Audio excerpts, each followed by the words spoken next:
sa Davao, pero yung lugar natin, yung palengke, ang baho, at saka yung daan ay sama, budak-budak. Ang airport natin doon, hindi po tayo 100 lang. Madulas ka pa dahil yung tubig pumapasok na.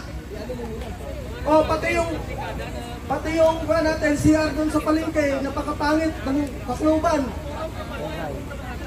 Kung sabihin niya, maganda yung Tacloban, hindi totoo yan.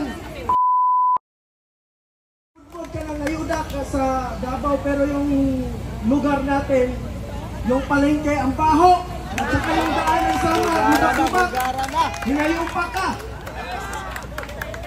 Dapat kung unahin mo yung lugar natin, bago ka magpamutmot ng ayuda doon sa ibang lugar. Ha? Tagalite, Awarayat, ikaw Romaldes, tirahin kita ngayon kasi chance ko na to eh.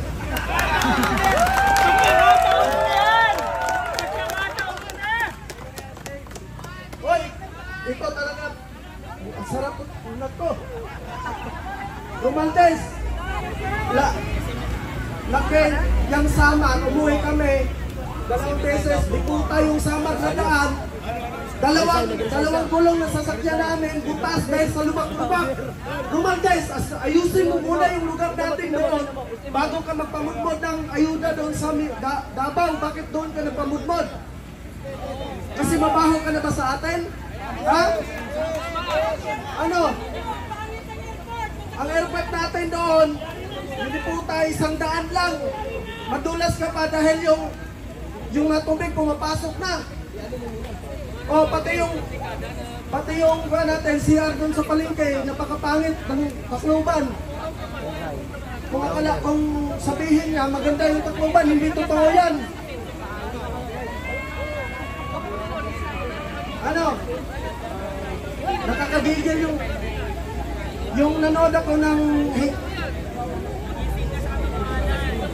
Diyos, mukhang malapit na to. Nanood ako ng hearing sa Kongreso. Nag-speech yung malaking buhaya doon sa malaking screen. Ang sarap patuhin yung computer namin, ang sarap patuhin eh. Pag nakikita ko yung mukha ni Romaldes, sa totoo lang, naiinis talaga ako. Dapat talaga palitan na yung dipunggol na yan. Diba?